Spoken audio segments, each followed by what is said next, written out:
तो यहाँ पे एक और टॉपिक है अवतल दर्पण और उत्तल दर्पण में अंतर, ठीक है। तो हमने अवतल दर्पण और उत्तल दर्पण दोनों को समझा है, दोनों को पढ़ा है।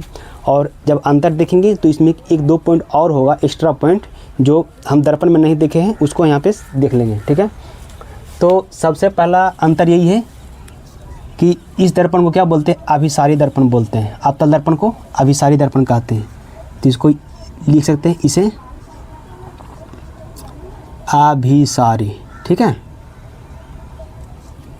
अभिसारी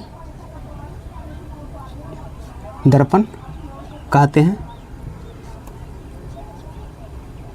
अवतल दर्पण को अभिसारी दर्पण कहते हैं और इसको अपसारी दर्पण कहते हैं। इसे अपसारी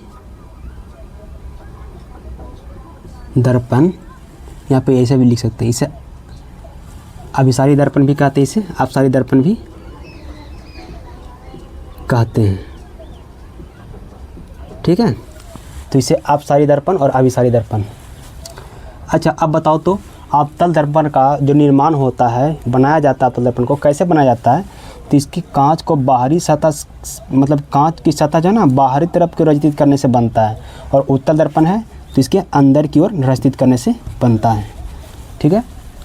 तो यहाँ पे इसे लिख सकते हैं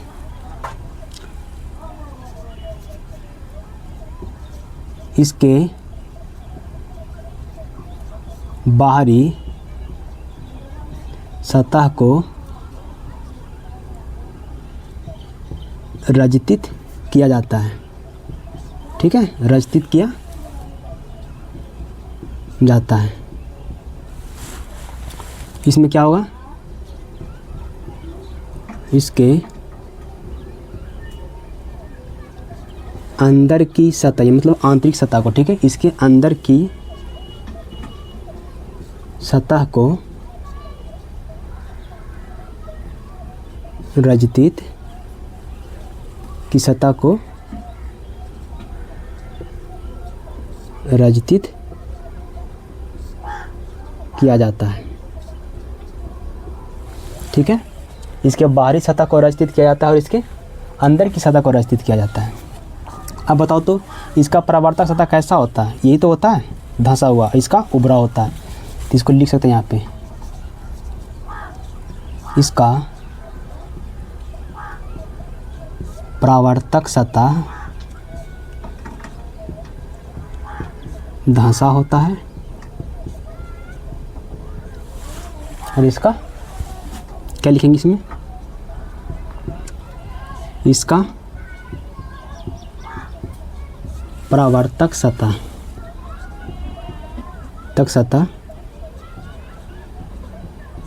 उभरा होता है। अब यहाँ पे एक फोकस दूरी की बात किया जाता है।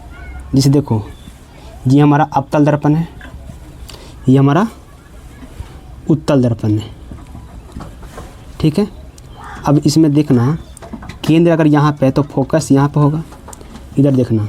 अगर यहाँ पे केंद्र यहाँ पे है तो फोकस भी इधर ही होगा। देखना तो एक ग्राफ पढ़े होंगे, तो इसको बोलते हैं मूल बिंदु, ठीक है। तो मूल बिंदु से जो दूरियां बाईं तरफ मापी जाती है वो सारी की सारी क्या होती है, ऋणात्मक होती है, ठीक है। और इसमें क्या होती है, दाईं तरफ मापेंगे तब धनात्मक, दाईं तरफ वाला धनात्मक, बाईं तरफ वाला ऋणात्मक। सेम उसी प्रकार से अगर बोला जाए कि इसका फोकस दूरी क्या होगा तो ऋणात्मक होगा और इसका फोकस दूरी धनात्मक होगा। तो यहाँ पे इसमें लिख सकते हैं इसका फोकस दूरी क्या था, ऋणात्मक। इसका फोकस दूरी ऋणात्मक होता है, ठीक है। और इसमें क्या लिखेंगे, इसका फोकस दूरी कैसा होता है, धनात्मक होता है। इसका फोकस दूरी धनात्मक होता है, ठीक है। इसका फोकस दूरी मतलब अवतल दर्पण का फोकस दूरी ऋणात्मक है और उत्तल दर्पण का धनात्मक होता है। तो इसमें देखना, जो इसमें जो प्रतिबिंब बनता है ना वो वास्तविक भी बनता है और काल्पनिक भी बनता है। इसमें सिर्फ काल्पनिक बनता है। कहने का मतलब इसमें सीधा भी प्रतिबिंब बनेगा और उल्टा भी बनेगा, इसमें सिर्फ और सिर्फ सीधा बनेगा। और अवतल दर्पण में जो वस्तु का प्रतिबिंब बनता है वो वस्तु से छोटा भी हो सकता है, बड़ा भी हो सकता है और बराबर भी हो सकता है, लेकिन इसमें हमेशा वस्तु से छोटा प्रतिबिंब बनता है। ठीक है, तो सारे पॉइंट को यहाँ पे लिखते हैं। तो क्या लिखेंगे, इसमें वास्तविक एवं काल्पनिक प्रतिबिंब बनता है। ठीक है, इसमें वास्तविक एवं काल्पनिक प्रतिबिंब बनता है। इसमें कैसा होगा, इसमें सिर्फ काल्पनिक प्रतिबिंब होगा, इसमें काल्पनिक प्रतिबिंब बनता है। ठीक है, तो मतलब अवतल दर्पण वास्तविक प्रतिबिंब बनेगा और काल्पनिक प्रतिबिंब बनेगा। और जिसमें वस्तु की जो स्थिति होगा मतलब आकार जो होगा वो बड़ा भी होगा, छोटा भी होगा, बराबर भी होगा, लेकिन इसमें से हमेशा छोटा बनता है काल्पनिक। अच्छा, इसमें जो वस्तु का प्रतिबिंब होगा सीधा भी बन सकता है और उल्टा भी बनेगा। ठीक है, तो और आगे लिख सकते हैं, इसमें प्रतिबिंब सीधा और उल्टा बनता है।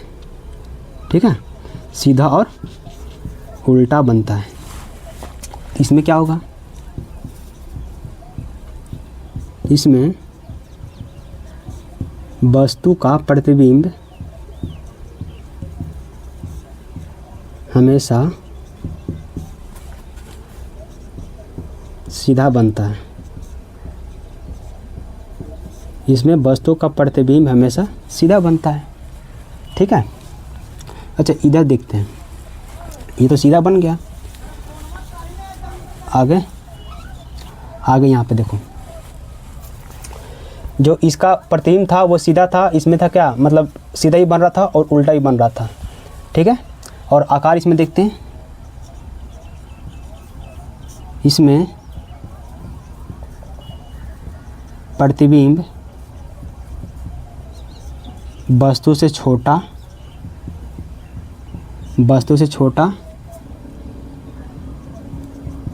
वस्तु के बराबर एवं इसमें प्रतिबिंब वस्तु से छोटा, वस्तु के बराबर एवं क्या था, वस्तु से बड़ा बनता है। ठीक है ना, बड़ा बनता है। इसमें क्या था, इसमें जो प्रतिबिंब है वो हमेशा वस्तु से छोटा ही बनता है। इसमें प्रतिबिंब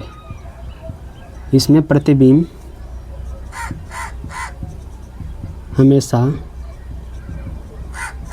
वस्तु से छोटा बनता है।